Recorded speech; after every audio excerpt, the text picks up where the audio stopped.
Tallinnas jäi 24. juulil auto alla 75-aastane meesterahvas, kes hiljem suri. Aasta oli siis 1908.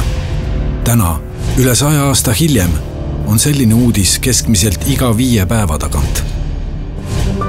Me siseneme liiklusesse hetkel, kui astume uksest välja. Liikleja on nii jalakäija, jalgrattur, mootorrattur kui ka autojuht. Iga ühel meist on liikluses oma roll. Me ei saa vastutada teiste eest, aga me saame vastutada oma tegevuse eest. Tehes oma tööd või igapäevaseid toimetusi, mõjutame liikluse toimivust ja tulevikku. Me teeme igal hetkel otsuseid.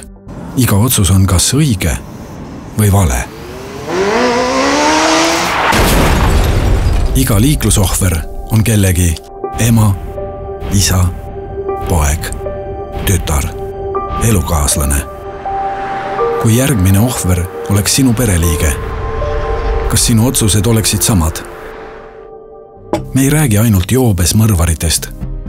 Tähelepanu hajumine, hulljulgus, vastutustundetus, enese kehtestamise vajadus.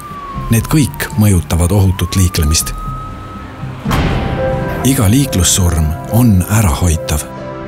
Null visioon